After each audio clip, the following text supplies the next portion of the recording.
Hello, educators. I hope that you guys are well. This is Debbie Eno from Teacher Success Coach.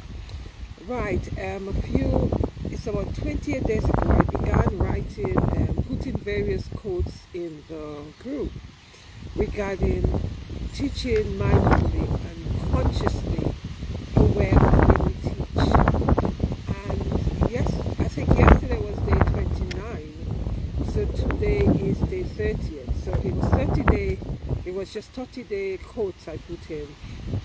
And every day I was putting the quotes, that looking at how can we as educators teach in a very mindful and conscious way. And of course, I put all the quotes through, and then I decided that I'm going to come on and have I talk about them. So the first one I looked at was day one, looking at teaching mindfully, not only mindfully, consciously as well. On Wednesday, I actually came on and started talking about the definition of mindfulness. And I feel that mindfulness is not by itself. When we're talking about mindfulness, we also need to think about it in a very conscious way. So when we are teaching, we're not only teaching in a mindful way, but we're also connecting it with consciously aware of how we're teaching these students and what we're doing in terms of how we're navigating it. And one of the things I've always thought of is we need to be very present and be consciously aware, and we need to be focused. And through focus, we'll then be able to engage with our students, and our students will be able to engage with us. But they could only engage with us if we are actually focused and we are aware that when they're not engaging, what we need to do to make sure we actually get them to engage. We also need to be very much aware of what's going on within our classroom, because too often a lot of educators are not aware of what is going on with the students in the classroom, because it's either they're focusing on one set of students or they're not focusing on the students. It could also be that because there's slight disruption in the class, it means that the teachers are not even focusing on the student in the class. Instead, they're focusing on the student that is disruptive. I don't really want to say disruptive, but the student that is not paying attention. So as educators, we need to be aware of what's going on within our classroom so that we're able to address it. And through addressing it, we'll be able to ensure that the rest of the class is very engaged as to what we're talking about. And something students have been complaining about, I think I mentioned that on Wednesday, that there are some teachers who do not get up from the desk. They actually sit at the desk and they're teaching from the desk, from the point of where they are.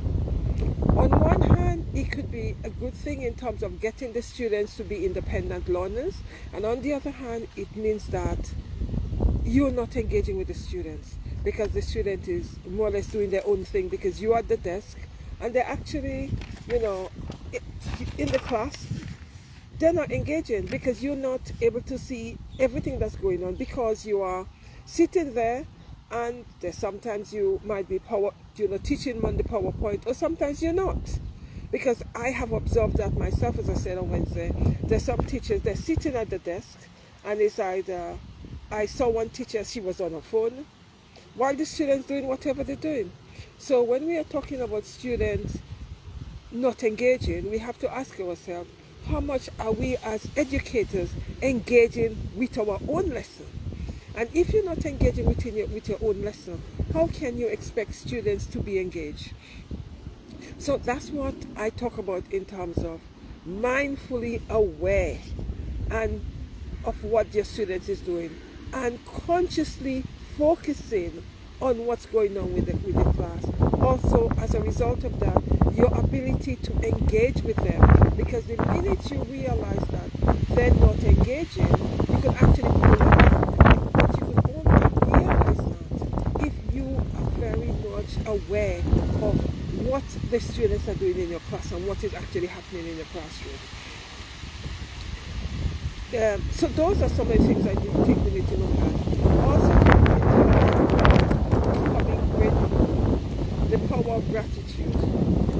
We need to constantly demonstrate gratitude to our students. It doesn't matter whether or not we feel that they're there to learn. We all know that.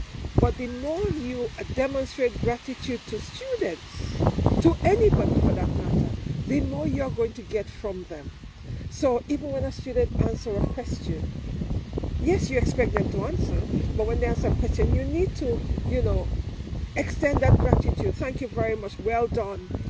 So that kind of empower them to want to answer questions. And it also makes them feel that, oh my goodness, what I'm saying, it's appreciated by the teacher. Because too often when students give an answer, we take it for granted. We are expecting them to give us the answer.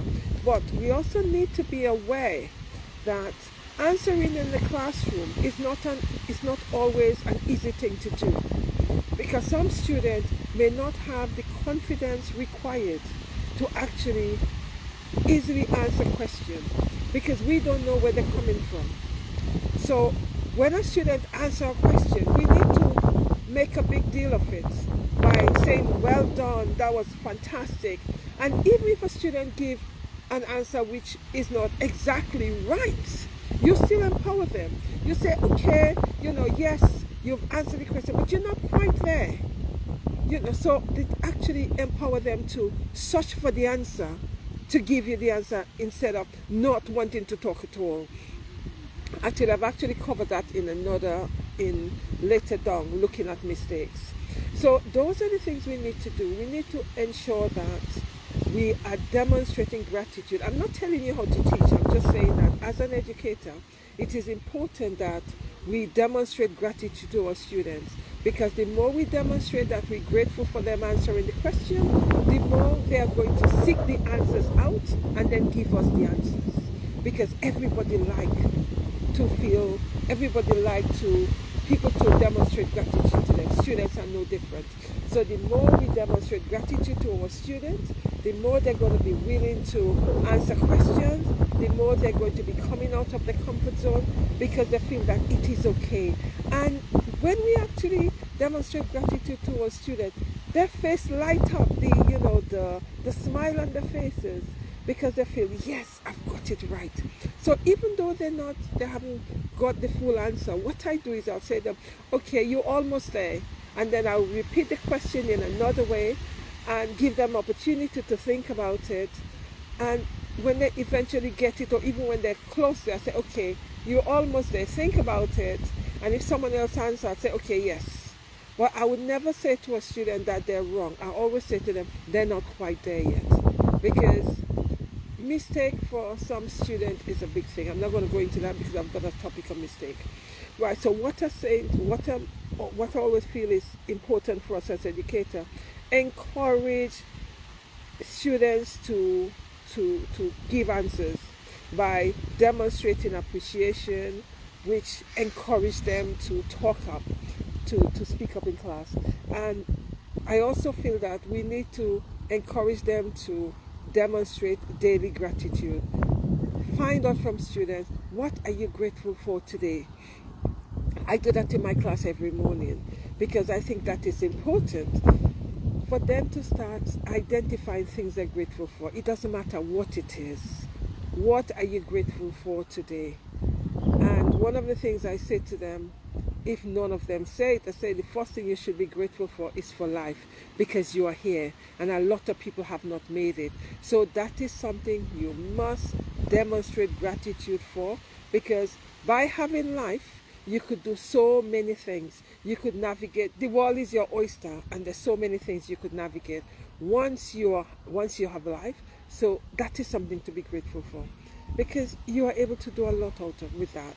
Anyway, guys, take care, stay blessed, and I want us as educators to consciously think of, how mindful are we in our classroom, because it is so important that we are mindful within our classroom, that we are present, that we are grounded in our classroom, and the students are very much aware of, you aware of them, because it's important. That's an important factor. Students like to know that, teachers are aware that either they're not engaging, or the teachers are aware of what's going on. Because for them, when a teacher is aware of what's going on, it demonstrates to them that the teacher cares. Because we do not know what some of these children are experiencing before they come to us. Because I constantly say that when students come to us, they come with a backpack. And in the backpack, there's so many different things in the backpack. And there are lots of times we have to unpack the backpack before we're able to get to them on an academic level. It's like this morning I was talking to one of my colleagues in the US, and she said it's an invisible backpack. It is true. It's an invisible backpack which have all these things in it, like the emotion. Some of them might be your parents, some of them might be witnessing abuse at home, some of them might, in terms of there may not be food at home.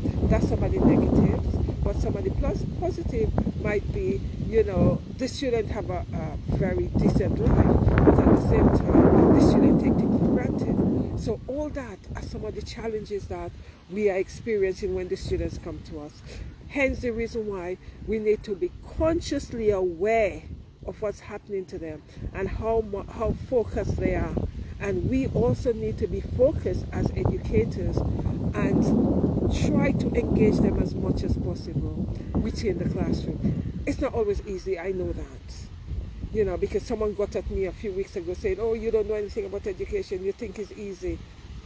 I'm teaching in the classroom. I know a hell of a lot about education, but I don't have to moan about it.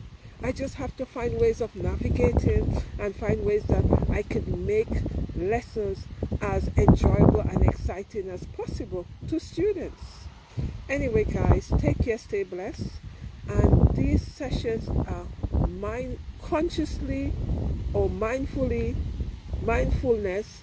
conscious mindfulness, or however you want to put it. Because I'm looking at how can we as educators be mindful in our classroom and be mindful within our teaching. That's what I'm looking at. How can we make sure that we are present and we are there for our student, that we know what's going on with our student, and we grounded, and we getting them to be grounded. Anyway, guys, take care, stay blessed, and I'll see you guys possibly tomorrow. Have a great evening, morning, night where you are. Take care. Thanks for listening. Thanks for watching. Bye-bye.